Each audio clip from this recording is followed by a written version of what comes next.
Hello everyone, welcome to Sriram's IS. I hope everybody is doing good. You guys are fine at your place. Let's start with today's session where we'll discuss these articles. Let me give you a quick brief कि आज हम क्या cover करेंगे. Basically जो articles आप देख रहे हो ये मोर और लेस प्रीलिम्स ओरिएंटेड है एंड जैसे जैसे हम आगे बढ़ेंगे you will get the picture clarity. हम कंपटीशन कमीशन ऑफ इंडिया के बारे में आज हम बात करेंगे.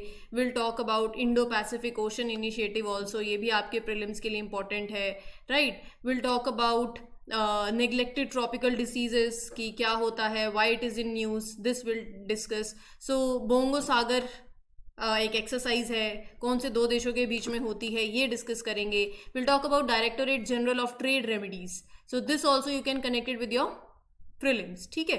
सो जैसे जैसे सेशन आगे बढ़ेंगे you will get that picture clarity.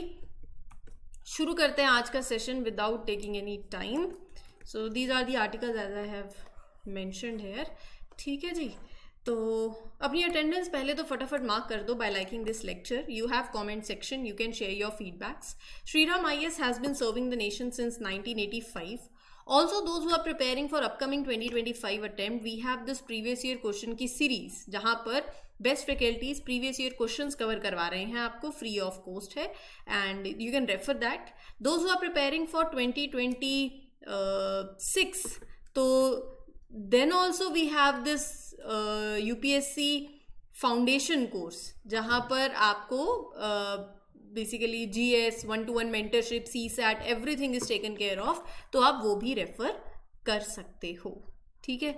शुरू करते हैं पहले आर्टिकल के साथ. Trade ministry recommends 12% duty on steel imports एमिड trade diversion concerns. क्या है ये आर्टिकल? ट्रेड मिनिस्ट्री ने ये सजेस्ट किया है कि 12% का टैक्स जो इंपोर्टेड स्टील होगा उस पर लगाया जाए. ये जो रिकमेंडेशन है it is due to the concern about trade diversion. देखो, it happens when steel that was originally meant for other countries, it get redirected to the domestic market. It is affecting local industries. तो ये जो duty लगेगी इसका M है आप अपने domestic steel producers को प्रोटेक्ट करेंगे from the excessive foreign competition. So in this context हम बात करेंगे directorate general of trade remedies के बारे में. 17 मई 2018 ये बॉडी एस्टैब्लिश हुई. It's like a trade police जो इंश्योर करती है कि इंडियन बिजनेसेस में फेयर कंपटीशन हो when it comes to international trade, right. Ministry of commerce and industry के अंदर ये ऑर्गेनाइजेशन, ये जो डायरेक्टोरेट है ये आती है. इसका पर्पस यही है कि एंटी डंपिंग वॉचडॉग की तरह देखना कि बहुत सी फॉरेन कंपनीज क्या करती हैं, अपने प्रोडक्ट्स को इंडिया के अंदर बहुत ही कम रेट पे बेचते हैं, राइट. इससे इंडियन मैन्युफैक्चरर्स को नुकसान होता है. Some foreign governments give unfair subsidies to their industries, तो उनके गुड्स चीप हो जाते हैं और फिर यहाँ पे अनफेयर ट्रेड प्रैक्टिसेस के चलते इंडियन बिजनेसेस को हर्ट होता है और उनकी जॉब लॉस भी होती हैं फिर. सो इंडियन इंडस्ट्रीज को प्रोटेक्ट करने के लिए directorate investigate such cases. It suggest कि अच्छा क्या एक्स्ट्रा एक्शंस ले सकते हो, क्या एक्स्ट्रा ड्यूटी आप लगा सकते हैं ताकि अनफेयर ट्रेड नहीं हो. ठीक है. अनफेयर ट्रेड प्रैक्टिसेस जो होती हैं जैसे डंपिंग करना, सब्सिडाइजेशन करना, इंपोर्ट सर्ज, वो सब कुछ ये देखती है. तो इसके फंक्शंस क्या हैं? What does this DGTR do? Anti dumping investigations conduct करना. मान लो अगर एक फॉरेन कंपनी इंडिया में अपना प्रोडक्ट एक्सट्रीमली लो प्राइस पे बेच रही है तो DGTR चेक्स कि क्या ये इंडियन इंडस्ट्रीज को हार्म कर रहा है, और अगर कर रहा है तो सरकार फिर इम्पोज करेगी एंटी डंपिंग ड्यूटी. ठीक है, ताकि आप प्राइस को बैलेंस कर सकें. अनफेयर सब्सिडी, जो एंटी सब्सिडी इन्वेस्टिगेशंस हैं उनको हैंडल करना. कुछ फॉरेन गवर्नमेंट अपनी फाइनेंशियल हेल्प, अपनी सब्सिडीज देती हैं अपनी कंपनीज को so that they can sell the products cheaply in India. वो भी ये देखते हैं, राइट. सो DGTR इन्वेस्टिगेट्स, रिकमेंड्स की काउंटर वेलिंग ड्यूटी होनी चाहिए, कितनी होनी चाहिए ताकि आप उसको न्यूट्रलाइज करो. तो एक सेफगार्ड मेजर की तरह है ये, right. Also if too many imports suddenly flood the Indian market, Indian business suffer करेंगे, तो ये टेम्परेरी अगर रिस्ट्रिक्शंस हैं जैसे हाई इम्पोर्ट ड्यूटी लगानी है तो वो उसको सजेस्ट करते हैं. और साथ ही साथ अगर कंपनीज चैलेंज करती हैं DGTRs के डिसीजन को कोर्ट के अंदर, तो it represents India in the legal battles also, right, supreme court में, हाई कोर्ट में. सो DGTR इंश्योर्स कि India follows global trade rules also, world trade organization, जहां पर वर्ल्ड ट्रेड ऑर्गेनाइजेशन यही तो देखती है कि जो देशों में जो ट्रेड हो वो फेयर हो, राइट। तो इंडिया फॉलो कर रहा है ग्लोबल ट्रेड रूल्स। अगर इंडिया के इंटरेस्ट के लिए फाइट करना पड़े WTO के में डिस्कशंस में, तो वो भी DGTR करती है। इंडियन बिजनेसेस को एडुकेट करना, how to use trade remedies, ये सारा कुछ DGTR का काम है, ठीक है। तो फंक्शन पता चल गया। Anti dumping investigation, countervailing duty investigation, safeguard measures, handle legal cases, works with WTO and educate the businesses also. सवाल ये उठता है कि व्हाट आर द रीजंस, ये 12% का जो स्टील पे इंपोर्ट ड्यूटी लगाई है, इसके क्या कारण रहे हैं। देखो 12 मार्च 2025 से US ने अनाउंस किया एक 20% का एक्स्ट्रा टैक्स लगेगा ऑन स्टील इंपोर्ट्स। बहुत सी countries, Canada, UK, European Union, they have placed 129 different restrictions, trade remedy measures on imported steel, right. अब क्योंकि वहां पर ये इंपोर्ट ड्यूटी लग गई है, तो वो यहां डाइवर्ट कर रहे हैं।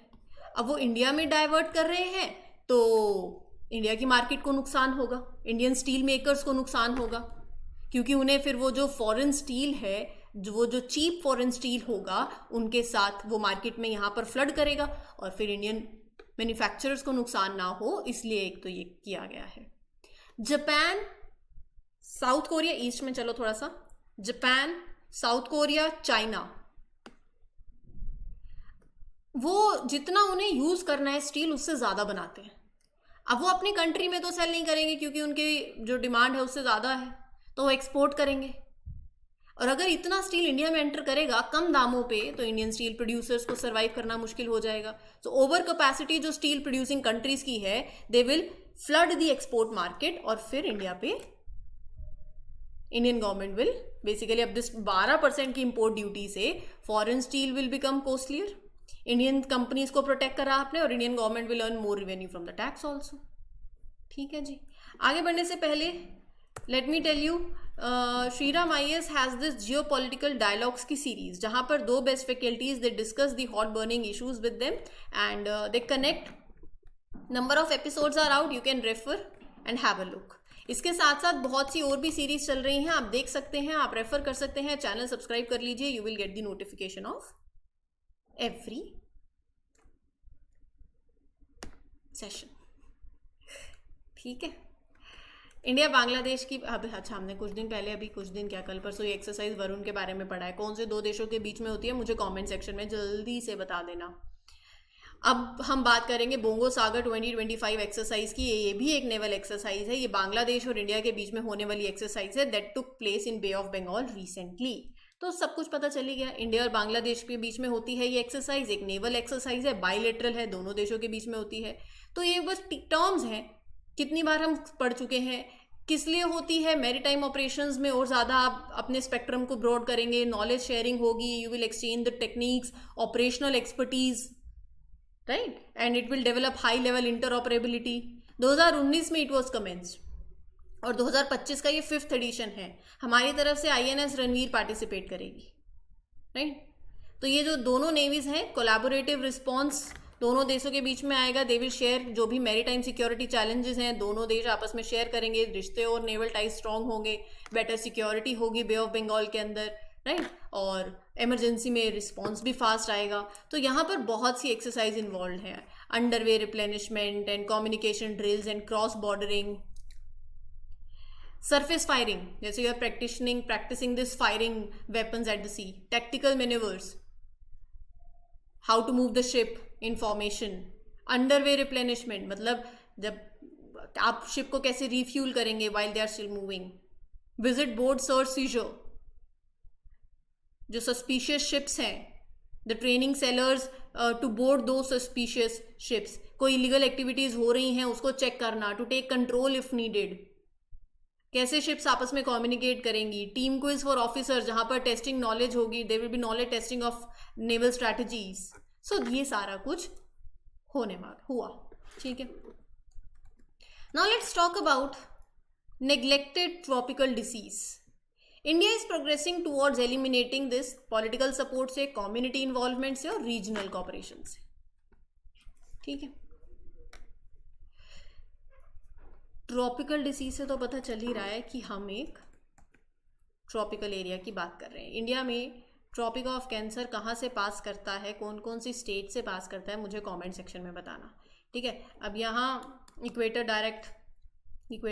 सन डायरेक्ट होता है ट्रॉपिकल एरिया में, ओवरहेड हीट करता है और सन की रोशनी डायरेक्ट भी पड़ती है इस एरिया पे, तो ज़्यादा आप एनुअल रेंज ऑफ टेम्परेचर देखोगे तो ज़्यादा नहीं होता है। इवन डे रेंज जो है वो भी ज़्यादा नहीं होती है। और हमारा इंडिया का जो क्लाइमेट है इधर ट्रॉपिकल है, ट्रॉपिक ऑफ कैंसर के ऊपर सब ट्रॉपिकल है, टेम्परेट भी है। So different climatic zones India को एग्रीकल्चर में भी हेल्प करते हैं, राइट। अब ये जो नेग्लेक्टेड ट्रॉपिकल डिसीज़ हैं, ये वो डिसीज़ हैं that are caused by virus, bacteria, parasites, fungi, toxins, and they mostly affect the poor communities in these warm tropical areas.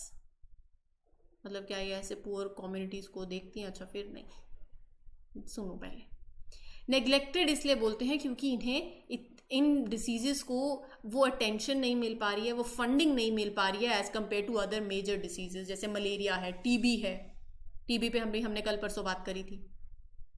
तो ये ग्लोबल हेल्थ डिस्कशंस में इनको प्रायोरिटी नहीं मिल रही है, हालांकि ये serious concern, they cause problems, right. जो ट्रॉपिकल रीजन्स हैं, एशिया, अफ्रीका, लैटिन अमेरिका, वहाँ पर ये होती है क्योंकि लोगों को clean water, sanitation, health care नहीं मिलता है, that is at the higher risk. So people without access to that, these diseases affect the poor communities there. देखो, जब आप हेल्थ केयर की बात करते हो ना, तो हेल्थ केयर और इक्वालिटी साथ साथ आता है, ठीक है। हेल्थ केयर का मतलब एक अच्छा हॉस्पिटल बना देना नहीं है कि हॉस्पिटल में हर किसी को वही, हालांकि डिसीज़ ट्रीटमेंट की कोर्स सबके लिए सब ज़्यादा बहुत है, बिल्कुल लोग अपना इलाज भी नहीं करवा पाते हैं। इक्वालिटी में आप देखोगे विमेंस की हेल्थ को नेग्लेक्ट किया जाता है as compare to male, male का ठीक होना ज़्यादा ज़रूरी है as compare to women.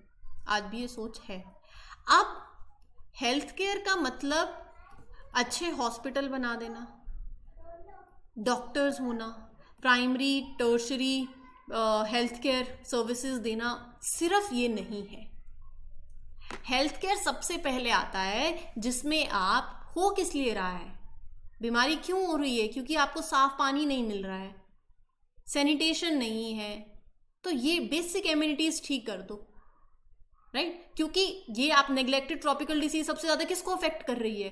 Poor communities को। क्यों कर रही है? क्योंकि उनके पास ये क्लीन वाटर नहीं है, साफ पानी होगा तो आधी बीमारी ऐसी ही चली जाएगी, right. So when we talk about health section, it is very much important कि आप पहले तो बेसिक एम्यूनिटीज़ जो है क्वालिटी इंश्योर करें उनकी, ठीक है। रोटी कपड़ा मकान साफ जगह पे हो। तो नेग्लेक्टेड ट्रॉपिकल डिसीज़ में अगर उसकी बात करनी है तो मेन कारण ही यही है। अब इसका इम्पैक्ट क्या पड़ता है? लाइफ लॉन्ग डिसेबिलिटीज़ भी होती हैं, सीवियर पेन होता है, देयर इज़ ब्लाइंडनेस, जो पीपल सफ़र कर रहे हैं डिस्क्रिमिनेशन भी फेस करते हैं, they are unable to work, economic loss भी होता है फिर, राइट। कुछ आपको नेग्लेक्टेड ट्रॉपिकल डिसीजेस के नाम पता है? पता है, बस एक बार सोचना पड़ेगा आपको। ये मैंने आपको बता दिया। देखो, नेग्लेक्टेड ट्रॉपिकल डिसीज़ क्या है? It is caused by variety of pathogens, जिसमें हेल्थ पे इफेक्ट पड़ता है, सोशली भी कॉन्सिक्वेंसेज है, इकोनॉमिक कॉन्सिक्वेंसेज भी हैं। इम्पॉवरिश कम्युनिटीज़ मेनली वहाँ प्रेवलेंट है, people in the vulnerable situations जहाँ वो रहते हैं, पानी, safety, sanitation, access to health care वहाँ मेजर होता है। इनको नेग्लेक्टेड इसलिए बोलते हैं क्योंकि ग्लोबल हेल्थ एजेंडा के अंदर इनकी रैंकिंग बहुत कम है। हाँ, एंटिटीज़ में क्या आता है? जैसे चिकनगुनिया है, डेंगू है, काला अजर है, एलिफेंटेसिस, लिम्फेटिक फिलेरिसिस बोलते हैं, ये सब एंटिडी है। इंडिया में India is home to these 12 neglected tropical diseases, right. So that is a point. दिक्कत ये आती है, चैलेंज ये आता है कि ट्रांसमिशन इज वेरी कॉम्प्लेक्स। कई इंसेक्ट से भी स्प्रेड होता है, एनिमल से भी होता है, डायरेक्ट कॉन्टैक्ट से भी होता है, राइट। एलिमिनेट करना भी फिर डिफिकल्ट है क्योंकि they have long life cycles. Continuous control efforts चाहिए। कम से कम भी 1 बिलियन पीपल हैं जो सफ़र कर रहे हैं फ्रॉम एंटिटीज़, और 1.5 बिलियन 1.5 बिलियन नीड ट्रीटमेंट, हर साल 30 जनवरी को वर्ल्ड एनटीडी डे ऑब्जर्व किया जाता है। ठीक है, चलिए आगे बढ़े। कंपटीशन कमीशन ऑफ इंडिया ने रेट किया है दी सर्टेन ऑर्गेनाइजेशंस, जिसमें से एक Indian broadcasting and digital foundation है। किस लिए किया है? For fixing IPL ad rates and discounts. So इसके साथ हम बात करेंगे आज सीसीआई की। कंपटीशन फेयर हो इसीलिए ये कमीशन बनाई गई, बस to ensure fair competition in the market. Competition act 2002 के तहत 2009 में ये एस्टैब्लिश करी गई, फुल्ली ऑपरेशनल हुई 20 मई को, राइट। इसका काम क्या है? इट रिप्लेस, पहले तो मैं सीसीआई के बारे में बता रही हूँ, it replaced the older law that is this monopoly and restrictive trade practice act 1969 to match India's modern economy after liberalization. Who runs it? Composition, chairperson होते हैं, 6 मेंबर्स होते हैं, जिन्हें कौन अपॉइंट करता है? Central government, right. जिनमें law के एक्सपर्टीज, इकोनॉमिक्स के, फाइनेंस के, इंटरनेशनल ट्रेड के होते हैं। The members must have at least 15 years of professional experience and serve a 5-year term. जो members हैं उनके बारे में बताया है कि 15 साल का उन्हें प्रोफेशनल, एटलीस्ट 15 साल का प्रोफेशनल एक्सपीरियंस होना चाहिए, 5 साल का उन्होंने टर्म सर्व किया होना चाहिए। जो भी एंटी कॉम्पिटिटिव प्रैक्टिसेस हो रही हैं उनको प्रिवेंट करना, प्राइस फिक्सिंग हो रहा है, कहीं मार्केट मैनिपुलेशन हो रही है। सीसीआई ने 2022 में 1337 करोड़ की पेनल्टी गूगल पे लगाई for abusing it's dominance in the Android ecosystem. तो डोमिनेंस नहीं हो, हर कोई equal play, level playing field हो, right.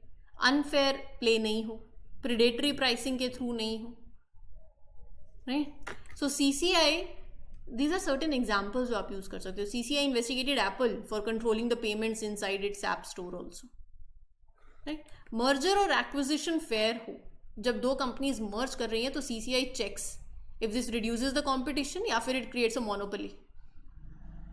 So CCI analyse this Jio star India merger to ensure कि one company does not control the entire media industry. Make sure करता है कि businesses consumer को फेयरली ट्रीट करें, फ्रॉड और scams में engage नहीं करें। अगर सरकार एडवाइस करना चाहती है ऑन कंपटीशन इश्यूज, तो CCI provides expert opinions. Advice अगर सरकार चाहती है तो they give advising to the government also, ठीक है। Now the last article of today's session, Indo Pacific ocean की बात करेंगे। अभी मैंने आपके साथ कल परसों इंडिया न्यूजीलैंड के बारे में बात करा था, पूरे दोनों की ट्रेड एंड अभी जो बातचीत हुई, नए एग्रीमेंट्स हुए, एवरीथिंग आई हैव डिस्कस। जिन्होंने नहीं देखा है पहले वाला सेशन देख लीजिए। हाल ही प्राइम मिनिस्टर ने न्यूजीलैंड की जो इन्वॉल्वमेंट है इंडो पैसिफिक ओशन इनिशिएटिव में, उसे अप्रिशिएट किया, वेलकम किया, जिसके अंदर जो इंडो पैसिफिक रीजन में जो कंट्रीज हैं, इंडो पैसिफिक ओशन इनिशिएटिव के अंदर जो कंट्रीज हैं, ये कॉपरेशन है between these countries to ensure peace, stability, sustainability in the ocean development, ठीक है। सो इंडो पैसिफिक रीजन को, ये देखो, इंडिया में इट वॉज लॉन्च 2019 में, Asian led East Asia summit में in Bangkok. It was launched by India 2019 के अंदर। प्राइम मिनिस्टर ने 2015 में सागर इनिशिएटिव अनाउंस किया था, उसी के तहत, उसी पे ही ये बना है, security and growth for all in the region. देखो, वो इंडो पैसिफिक रीजन में बहुत ही इंपॉर्टेंट रूट है इंडो पैसिफिक। तो यहाँ पर कॉपरेशन हो, फ्री और ओपन इंडो पैसिफिक हो, रूल्स बेस्ड रीजनल ऑर्डर हो, सेफ्टी, स्टेबिलिटी, डेवलपमेंट रहे मेरीटाइम डोमेन की, इसलिए सारे देश आपस में कंट्रीब्यूट करते हैं।